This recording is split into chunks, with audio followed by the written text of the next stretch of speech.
നമ്മൾ political science ക്ലാസ്സിൽ executive എന്ന ഒരു അധ്യായമാണ്, കാര്യനിർവഹണ വിഭാഗം എന്ന അധ്യായമാണ് പറഞ്ഞുകൊണ്ടിരിക്കുന്നത്.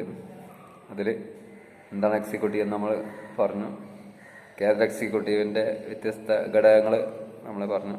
ഏറ്റവും മുകളിൽ രാഷ്ട്രപതി, പിന്നീട് എന്ത് ചെയ്യാണ് ഉപരാഷ്ട്രപതി, പിന്നീട് പ്രധാനമന്ത്രി എന്ന് പറഞ്ഞു.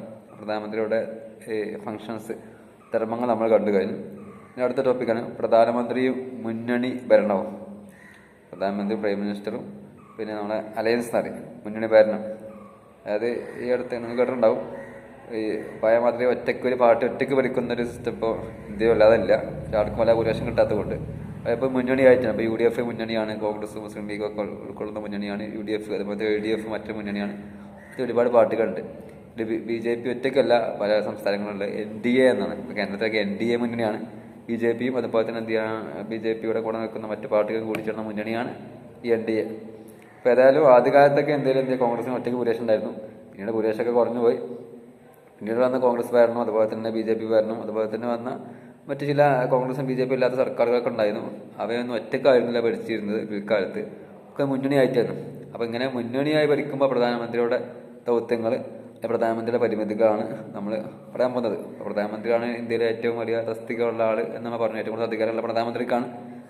എന്നിരുന്നാൽ പോലും ഒറ്റ പാർട്ടി ഭരിക്കുമ്പോൾ ഉണ്ടാകുന്ന അധികാരം പ്രധാനമന്ത്രിക്ക് പിന്നെ മുന്നണിയായി ഭരിക്കുമ്പോൾ ഉണ്ടാവില്ല. മുന്നണിയായി ഭരിക്കുമ്പോൾ ഒരുപാട് കക്ഷികൾ ഉണ്ടാവും. അപ്പോൾ അവരുടെയൊക്കെ എന്ത് ചെയ്യാൻ താല്പര്യങ്ങൾ പാലിക്കേണ്ടി വരും. അപ്പോൾ അതാണ് പറഞ്ഞു വരുന്നത്. ഈ മുന്നണി ഭരണം ഉണ്ടാക്കുമ്പോൾ ഒന്നാമതായിട്ട് പ്രധാനമന്ത്രിയുടെ പ്രവർത്തനത്തിൽ മുന്നണി ബന്ധം എങ്ങനെ ബാധിച്ചു എന്നാണ് പറയാൻ വന്നത്. ഒന്നാമതായിട്ട് പ്രധാനമന്ത്രിയെ തിരഞ്ഞെടുക്കുന്നതിൽ രാഷ്ട്രപതിക്കുള്ള വിവേചനാധികാരം കൂടി. ചില പണ്ട് മുന്നണി ഭരണം ഉണ്ടാകുന്ന മുമ്പ് ഏറ്റവും കൂടുതൽ വോട്ട് കിട്ടുന്ന പാർട്ടിയുടെ നേതാവിനെ പിടിച്ച് കണ്ട് പ്രധാനമന്ത്രിയാക്കാൻ ക്ഷണിക്കുകയാണ് ചെയ്യുക രാഷ്ട്രപതി. അപ്പോൾ മുന്നണി സർക്കാർ ആകുമ്പോൾ ഒരുപാട് പാർട്ടികൾക്ക് ചിലപ്പോൾ കുറേ വോട്ട് കിട്ടും. അപ്പോൾ ആരെയാണ് പ്രധാനമന്ത്രിയാക്കാൻ ക്ഷണിക്കാണ്ട് എന്ന കാര്യത്തിൽ രാഷ്ട്രപതിക്ക് വിവേചനാധികാരം കൂടി. രാഷ്ട്രപതിയുടെ പണി കൂടി. എന്ത് ചെയ്യാൻ കോൺഗ്രസിന് 4 സീറ്റ് കിട്ടും, ബാക്കിയുള്ള പാർട്ടിക്ക് 50 സീറ്റൊക്കെ കിട്ടുള്ളൂ. സ്വാഭാവികമായിട്ടും കോൺഗ്രസ് പ്രസിഡന്റിനെ വിളിച്ചാൽ മതി ഈ പ്രധാനമന്ത്രിയാക്കാൻ വേണ്ടിയിട്ട്. പിന്നീട് ഉണ്ടാക്കി ഒരുപാട് ഘടകകക്ഷികളൊക്കെ പല സംസ്ഥാനങ്ങൾ നിങ്ങൾ കേട്ടിട്ടുണ്ടാവും. ഇപ്പോൾ മഹാരാഷ്ട്ര, കർണാടക തുടങ്ങിയ സംസ്ഥാനങ്ങളൊക്കെ ഒന്നിൽ കൂടുതൽ പാർട്ടികൾക്ക് ഒരുപാട് സീറ്റുകൾ കിട്ടിയിട്ടുണ്ട്. അപ്പോൾ അതിൽ ആരെയാണ് പിന്നെ രാഷ്ട്രപതി, സംസ്ഥാനങ്ങളാകുമ്പോൾ ഗവർണറെ തിരഞ്ഞെടുക്കുക, അപ്പോൾ കേന്ദ്രമന്ത്രി രാഷ്ട്രപതി, ആരെയാണ് രാഷ്ട്രപതി ഇങ്ങനെ പ്രധാനമന്ത്രി തിരഞ്ഞെടുക്കുക എന്ന കാര്യത്തിൽ രാഷ്ട്രപതിക്ക് എന്തായി കുറച്ചുകൂടി ഒരു സ്വാധീനം കൂടി വെച്ചിട്ടുണ്ടെങ്കിൽ അദ്ദേഹത്തിന് കുറച്ച് പണി കൂടി. അദ്ദേഹത്തെ ഇഷ്ടമല്ലാതെ തിരഞ്ഞെടുക്കുക, ഇഷ്ടമല്ലാതല്ല ഏറ്റവും കൂടുതൽ കിട്ടണം. എന്നാൽപ്പോൾ എന്തായി രാഷ്ട്രപതിക്ക് കുറച്ചുകൂടി വിവേചനാധികാരം ഉപയോഗിച്ചുകൊണ്ട് ഇന്ന കക്ഷിയെ അല്ലെങ്കിൽ ഇന്ന നേതാവിനെ പിന്നെ പ്രധാനമന്ത്രിയാക്കാൻ വേണ്ടിയിട്ട് ക്ഷണിക്കാന്നൊക്കെ രാഷ്ട്രപതിക്ക് തന്നെ ആലോചിക്കേണ്ടി വന്നു. രാഷ്ട്രപതിക്ക് ഇതിനുള്ള അധികാരം കൂടി. അതുപോലെ തന്നെ ഈ പ്രധാനമന്ത്രിയുടെ അധികാരം കുറയുകയും, ഈ മുന്നണി രാഷ്ട്രീയം വന്നപ്പോൾ അല്ലെങ്കിൽ മുന്നണി ഗവൺമെന്റ് വന്നപ്പോൾ പ്രധാനമന്ത്രിയുടെ അധികാരം കുറയുകയും, അതുപോലെ തന്നെ രാഷ്ട്രീയ പങ്കാളികൾ തമ്മിൽ ചർച്ചകൾ കൂടുകയും ചെയ്തു. പ്രധാനമന്ത്രിക്ക് സ്വന്തം ഇഷ്ടപ്പെടാൻ തീരുമാനിക്കാൻ പറ്റില്ല. മുന്നണി ആകുമ്പോൾ അത് മറ്റ് ഘടകകക്ഷികൾ ഉണ്ടാവും. ഇപ്പോൾ സംസ്ഥാനമൊക്കെ ആകുമ്പോൾ UDF പലപ്പോഴും മുസ്ലിങ്ങൾ UDF ഭരിക്കുകയാണെങ്കിൽ മുസ്ലിങ്ങൾ പണക്കാൻ പറ്റില്ല. മുസ്ലിം ലീഗ് പ്രധാനപ്പെട്ട ഘടകകക്ഷിയാണല്ലോ. മുസ്ലിങ്ങൾ പണക്കിക്കൊണ്ട് നിയമം ഉണ്ടാക്കാൻ പറ്റില്ല. അപ്പോൾ അതുപോലെ കേന്ദ്രമാകുമ്പോൾ അങ്ങനെയാണ്. ഒരു മുന്നണി ആകുമ്പോൾ പ്രധാനമന്ത്രിക്ക് തോന്നിയ രൂപത്തിൽ ഭരിക്കാൻ പറ്റില്ല. അപ്പോൾ ഈ NDA മുന്നണി നിന്ന് കർഷക പ്രതിഷേധം തുടർന്ന്, കർഷക സമരത്തെ തുടർന്ന് ഒരുപാട് ചില കക്ഷികളൊക്കെ, അപ്പോൾ പഞ്ചാബിലെ പ്രധാനപ്പെട്ട കക്ഷിയാണ് അകാലിദൾ എന്ന് പറയും. അപ്പോൾ അവർ NDA മുന്നണിയിൽ നിന്ന് വിട്ടുപോയി.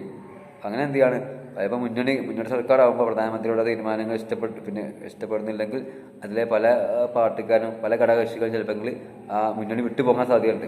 അപ്പോൾ ആ സമയത്ത് പ്രധാനമന്ത്രിയുടെ കരുതലോടെ പ്രവർത്തിക്കണം. അപ്പോൾ തോന്നിയ മാതിരി അല്ലെങ്കിൽ ഏകാധിപത്യ സ്വഭാവത്തോടെ ഒന്ന് ഭരിക്കാൻ അല്ലെങ്കിൽ തീരുമാനം എടുക്കാൻ ഒരു മുന്നണി സർക്കാർ ആകുമ്പോൾ പ്രധാനമന്ത്രിക്ക് അധികാരം കുറവായിരിക്കും എന്നാണ് പറഞ്ഞു വരുന്നത്. അതുപോലെ തന്നെ ഈ മുന്നണി സർക്കാർ വന്നപ്പോൾ പ്രധാനമന്ത്രിക്ക് ഉണ്ടായ മറ്റൊരു പരിമിതിയാണ് മന്ത്രിമാരെ തിരഞ്ഞെടുക്കുന്ന കാര്യത്തിലും അവരുടെ വകുപ്പ് നിശ്ചയിക്കുന്ന കാര്യത്തിലൊക്കെ പ്രധാനമന്ത്രിയുടെ അധികാരം കുറഞ്ഞു. എന്താ വെച്ചിട്ടുണ്ടെങ്കിൽ പലപ്പോഴും പല പാർട്ടിക്കാരുണ്ടാവല്ലോ. അപ്പോൾ BJP ആകുമ്പോൾ പിന്നെ AIDMK ഉണ്ടാവും, മറ്റു പാർട്ടികളൊക്കെ ഉണ്ടാവും. അപ്പോൾ ആർക്കൊക്കെ സീറ്റ് കൊടുക്കണം എന്ന കാര്യത്തിൽ പ്രധാനമന്ത്രിക്ക് ഒറ്റയ്ക്ക് നിശ്ചയിക്കാൻ പറ്റില്ല. ആ പാർട്ടിയുമായി ആലോചിച്ച ശേഷം അവർ ചിലപ്പോൾ കൂടുതൽ സീറ്റ് വേണമെന്ന് അറിയും, അല്ലെങ്കിൽ കൂടുതൽ മന്ത്രിസ്ഥാനം വേണമെന്നൊക്കെ പറയും. അപ്പോൾ അവരെ പണക്കാതെ അവരുമായിട്ട് ഗമ്യതയിൽ എത്തിയിട്ടാണ് അവർക്ക് സീറ്റും അല്ലെങ്കിൽ പദവികളൊക്കെ നിശ്ചയിച്ച് കൊടുക്കുക. ഏതായാലും പ്രധാനമന്ത്രിക്ക് ഇഷ്ടമുള്ള രൂപത്തിൽ ഈ സീറ്റോ അല്ലെങ്കിൽ പദവികളോ മന്ത്രിസ്ഥാനമോ അല്ലെങ്കിൽ സ്പീക്കർ സ്ഥാനമോ കൊടുക്കാൻ പറ്റില്ല. ഈ ഘടകകക്ഷികളുമായിട്ട് കൂടി ആലോചിച്ചിട്ട് അവരുടെ താല്പര്യം മനസ്സിലാക്കിയ ശേഷമാണ് ഇങ്ങനെ കൊടുക്കാൻ പറ്റുള്ളൂ. പ്രധാനമന്ത്രിയുടെ അധികാരം കുറച്ച് കുറഞ്ഞു എന്നാണ് നമ്മൾ പറഞ്ഞു തരുന്നത് മുന്നണി ഭരണം വന്നപ്പോൾ. അതുപോലെ തന്നെ നാലാമതായിട്ട് ഗവൺമെന്റിന്റെ നയങ്ങൾ, പരിപാടികൾ ഇത് പ്രധാനമന്ത്രിക്ക് ഒറ്റയ്ക്ക് തീരുമാനിക്കാൻ സാധ്യമാവില്ല. പ്രധാനമന്ത്രി ഒറ്റയ്ക്കല്ല ഭരിക്കുന്നത്, പ്രധാനമന്ത്രിയുടെ പാർട്ടി ഒറ്റയ്ക്കല്ല ഭരിക്കുന്നത്. ഒരുപാട് പാർട്ടികൾ കൂടി ചേർന്നിട്ടാണല്ലോ മുന്നണി എന്ന രൂപത്തിൽ ഭരിക്കാം. അപ്പോൾ എല്ലാവരുടെയും എന്ത് ചെയ്യാണ് ഇംഗിതങ്ങൾ, എല്ലാവരുടെയും താല്പര്യങ്ങൾ ഒക്കെ, അല്ലെങ്കിൽ എല്ലാവരുടെയും എന്ത് ചെയ്യാണ് ഇഷ്ടങ്ങളൊക്കെ നമ്മൾ പാലിക്കേണ്ടി വരും. നമ്മൾ പറയണ്ടോ, ഈ പഞ്ചാബിൽ ഒരുപാട് കർഷകരുള്ളത് കൊണ്ട് തന്നെ ഈ കർഷകരെ ബാധിക്കുന്ന ബില്ല് വന്നപ്പോൾ പഞ്ചാബിലെ പ്രധാനപ്പെട്ട ഒരു കക്ഷിയായ അകാലിദൾ ഇന്ത്യയെ വിട്ടുപോയി. പക്ഷെ അവർക്ക് എന്തില്ല, ഈ പ്രധാനമന്ത്രിയുടെ അല്ലെങ്കിൽ കേന്ദ്രത്തിന്റെ ഈ നിയമം ഇഷ്ടപ്പെട്ടില്ല. അപ്പോൾ അങ്ങനെ എന്ത് ചെയ്യാണ്, ഗവൺമെന്റ് നയങ്ങളൊക്കെ ഉണ്ടാക്കുന്ന സമയത്ത് ഘടകകക്ഷികൾ ഉണ്ടെങ്കിൽ അവരുടെ കൂടെ തീരുമാനങ്ങൾ അവരുടെ കൂടെ താല്പര്യങ്ങൾ പരിഗണിക്കേണ്ടി വരും. ഒറ്റയ്ക്ക് ഏകപക്ഷീയമായിട്ട് തീരുമാനമെടുക്കാൻ സാധ്യമാകില്ല. അപ്പോൾ ഇത്രയുമാണ് മുന്നണി സമയത്തെ പ്രധാനമന്ത്രിയുടെ അവസ്ഥ പറഞ്ഞത്. മുന്നണി സർക്കാരാകുമ്പോൾ പ്രധാനമന്ത്രിക്ക് അധികാരം കുറയുമെന്നാണ് പറഞ്ഞു വന്നത്. ഇനി അടുത്താണ് മന്ത്രിസഭയെക്കുറിച്ചുള്ള കുറച്ച് കാര്യങ്ങൾ. അപ്പോൾ ഏതായാലും പ്രധാനമന്ത്രിയെ സഹായിക്കുന്നതിന് വേണ്ടിയിട്ടാണ് മന്ത്രിസഭ രൂപീകരിക്കുന്നത്. മന്ത്രിസഭ എന്ന് വെച്ചാൽ നിങ്ങൾക്കറിയാലോ, ഓരോ വകുപ്പിനാണ് ഓരോ മന്ത്രി ഉണ്ടാവുക. വിദ്യാഭ്യാസ വകുപ്പിന് വിദ്യാഭ്യാസ മന്ത്രി, ആരോഗ്യ വകുപ്പിന് ആരോഗ്യമന്ത്രി, സ്പോർട്സ് വകുപ്പിന് സ്പോർട്സ് മന്ത്രി, അങ്ങനെ പല മന്ത്രിമാരുണ്ടാവും. അപ്പോൾ ഒറ്റയ്ക്ക് പ്രധാനമന്ത്രിക്ക് നോക്കാൻ പറ്റാത്തത് കൊണ്ടാണ് ഓരോ വകുപ്പും ഓരോ മന്ത്രിമാർക്കായിട്ട് വീതിച്ചു കൊടുക്കുന്നത്. അതായത് പ്രധാനമന്ത്രിയുടെ ഉപദേശം അനുസരിച്ച് രാഷ്ട്രപതിയാണ് മന്ത്രിമാരെ നിയമിക്കുക. പ്രധാനമന്ത്രിയാണ് മന്ത്രിമാരെ തിരഞ്ഞെടുക്കുക, രാഷ്ട്രപതിയാണ് ഔദ്യോഗികമായിട്ട് എന്ത് ചെയ്യാണ് അവർക്ക് ചുമതല കൊടുക്കുക. അവർക്ക് വേണ്ട മന്ത്രിക്ക് വേണ്ട യോഗ്യതയാണ് ഒരു പാർലമെന്റിലെ അംഗമായിരിക്കണം. ഒന്നെങ്കിൽ ലോകസഭയിലെ അല്ലെങ്കിൽ രാജ്യസഭയിലെ അംഗമായാൽ മതി. മന്ത്രിയാണെങ്കിൽ കേന്ദ്രമന്ത്രി ആണെങ്കിൽ കേട്ടോ. സംസ്ഥാന മന്ത്രി ആണെങ്കിൽ നമ്മൾ നിയമസഭയിലെ അംഗമായിരിക്കണം. ചിലർ MLA ആയിരിക്കണം. കേന്ദ്രമന്ത്രി ആവണമെങ്കിൽ MP ആയിരിക്കണം. അല്ലെങ്കിൽ രാജ്യസഭ MP ആകാം, അല്ലെങ്കിൽ ലോകസഭ MP ആവാം. ഇനി ഒരാൾ മന്ത്രി ആക്കുമ്പോൾ MP അല്ലെങ്കിൽ 6 മാസത്തിനൊക്കെ അയാൾ MP ആയിരിക്കണം. നിലവിൽ MP അല്ലായിരിക്കാം, മന്ത്രിയാക്കി. പക്ഷെ 6 മാസത്തിനൊക്കെ എവിടെയെങ്കിലൊക്കെ മത്സരിച്ച് അദ്ദേഹത്തിന് MP ആക്കണം. അല്ലെങ്കിൽ എന്താവും, ആ മന്ത്രിസ്ഥാനം പോകും. അപ്പോൾ നിലവിൽ MP അല്ലെങ്കിൽ പോലും അയാൾക്ക് ആണെങ്കിൽ എൻ്റെ മന്ത്രിസ്ഥാനം കൊടുക്കാവുന്നതാണ്. പക്ഷെ 6 മാസത്തിനൊക്കെ ആൾ MP ആയിരിക്കണം എന്നാണ് കണ്ടീഷൻ. ഏതായാലും ഈ മന്ത്രിസഭയുടെ കാലാവധി 5 വർഷമാണ്. അതിനു മുമ്പ് എന്ത് ചെയ്യാണ്, ഇവർക്ക് ഭൂരിപക്ഷം അല്ലെങ്കിൽ വേണമെങ്കിൽ രാഷ്ട്രപതിക്ക് പിരിച്ചിടാവുന്നതാണ്. അതല്ലാതെ തന്നെ എന്ത് ചെയ്യണം, ഈ രാഷ്ട്രപതിയുടെ പിന്നെ സമ്മതത്തോടു കൂടി ഇവർക്ക് തന്നെ പ്രധാനമന്ത്രിക്ക് തന്നെ വേണമെങ്കിൽ എന്ത് ചെയ്യണം, 5 വർഷം തികയുന്നതിന് മുമ്പ് പിരിച്ചിട്ടുകൊണ്ട് വീണ്ടും തെരഞ്ഞെടുപ്പ് നടത്താവുന്നതാണ്. പണ്ട് ഇന്ദിരാഗാന്ധി സമയത്ത് അങ്ങനെ ഉണ്ടായിട്ടുണ്ട്. അതായത് എന്ത് ചെയ്യാൻ 5 വർഷം തികയ്ക്കുന്ന മുമ്പ് 4 വർഷമായപ്പോൾ തന്നെ എന്ത് ചെയ്യാണ്, അവർ വീണ്ടും പാർലമെന്റ് പിടിച്ചിട്ട് തെരഞ്ഞെടുപ്പ് എന്ത് ചെയ്യാണ് നടത്തിയിട്ടുണ്ട്. അപ്പോൾ ഏതായാലും രാഷ്ട്രപതിയുടെ അനുവാദം എന്തെങ്കിലും വേണം. എന്നാലും എന്തായി 5 മാക്സിമം, 5 കൂടാൻ പറ്റില്ല, 5 കുറയാം. 5 കുറഞ്ഞുകൊണ്ട് എന്ത് ചെയ്യണം, ഒന്നെങ്കിൽ ഇവർക്ക് ഭൂരിപക്ഷം അല്ലെങ്കിൽ നമ്മൾ വിശ്വാസപ്രമേയം എന്നൊക്കെ പറയും, അങ്ങനെ കൊണ്ടുവന്നിട്ട് എന്ത് ചെയ്യാണ് ഈ മന്ത്രിസഭയെ പിരിച്ചുവിടാം. അതല്ലെങ്കിൽ പിന്നെ എന്ത് ചെയ്യാണ്, സമയമാകുന്ന മുമ്പ് പ്രധാനമന്ത്രിക്ക് തന്നെ വേണമെങ്കിൽ രാഷ്ട്രപതിയോട് പറഞ്ഞിട്ട് മന്ത്രിസഭ പിരിച്ചു വിട്ടിട്ട് വീണ്ടും എന്ത് ചെയ്യാണ് ഇലക്ഷൻ നടത്താൻ പറയാം. അത് ഇലക്ഷൻ നടത്താതെ തന്നെ എന്ത് വേണമെങ്കിൽ മന്ത്രിമാരെ മാറ്റാൻ പറ്റും.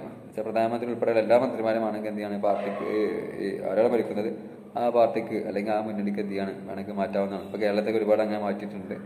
പണ്ടൊക്കെ എന്ത് ചെയ്യലാണ്, ഈ ക്യാൻഡിനെ ഭരിക്കുന്ന സമയത്ത് ഉമ്മൻചാണ്ടി ആക്കിയിട്ടുണ്ട്. അങ്ങനെ വേണമെങ്കിൽ എന്ത് ചെയ്യാൻ പാർട്ടിക്ക് ഇപ്പോൾ പിണറായി വിജയത്തിനെ വേണമെങ്കിൽ എന്ത് ചെയ്യാൻ CPM മുഖ്യമന്ത്രി സ്ഥാനത്ത് മാറ്റാവുന്നതാണ്. അപ്പോൾ അങ്ങനെ എന്ത് ചെയ്യാണ് വേണമെങ്കിൽ എന്ത് ചെയ്യാൻ മാറ്റുന്നത് കുഴപ്പമൊന്നുമില്ല. ഇത്രയുമാണ് പറഞ്ഞത്.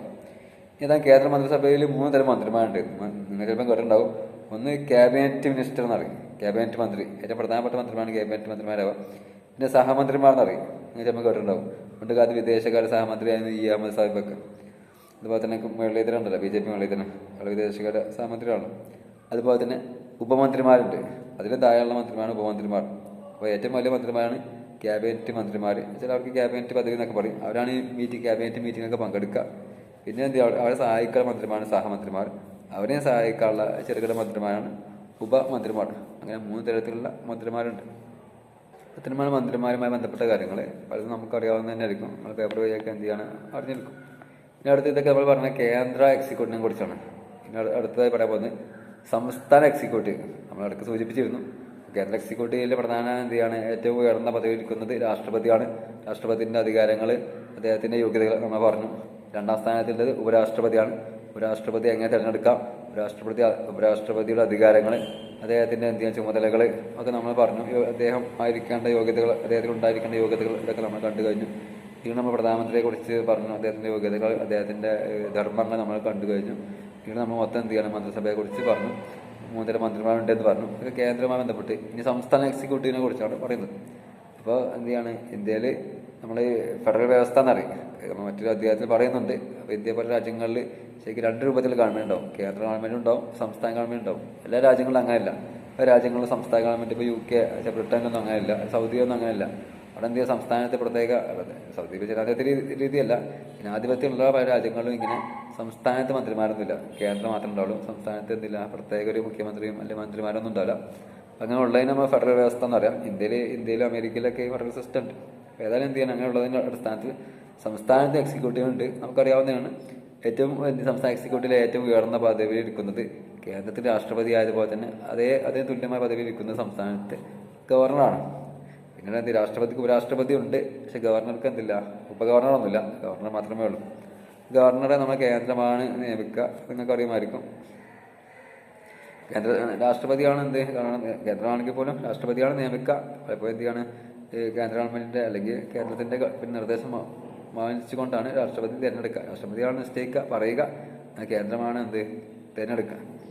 അത് കഴിഞ്ഞാൽ പിന്നെ എന്ത് ചെയ്യുക, പിന്നെ ഏറ്റവും വലിയ സ്ഥാനങ്ങളിൽ കേന്ദ്രത്തിൽ പ്രധാനമന്ത്രിക്കുള്ള സ്ഥാനം, സംസ്ഥാനത്തുള്ള നിങ്ങൾക്ക് അറിയാവുന്ന പോലെ തന്നെ മുഖ്യമന്ത്രിക്കാണ്. പിന്നെ മുഖ്യമന്ത്രി കീഴിൽ എന്തുണ്ടാവും, മന്ത്രിസഭ. കേന്ദ്രത്തിൽ മന്ത്രിസഭ ഉള്ള പോലെ തന്നെ പിന്നെ സംസ്ഥാനത്തും മന്ത്രിസഭ ഉണ്ടായിരിക്കും. ഈ ഗവർണറാണ് നിശ്ചയിക്കുക, രാഷ്ട്രപതിയാണ് എന്ന് നമ്മൾ പറഞ്ഞു.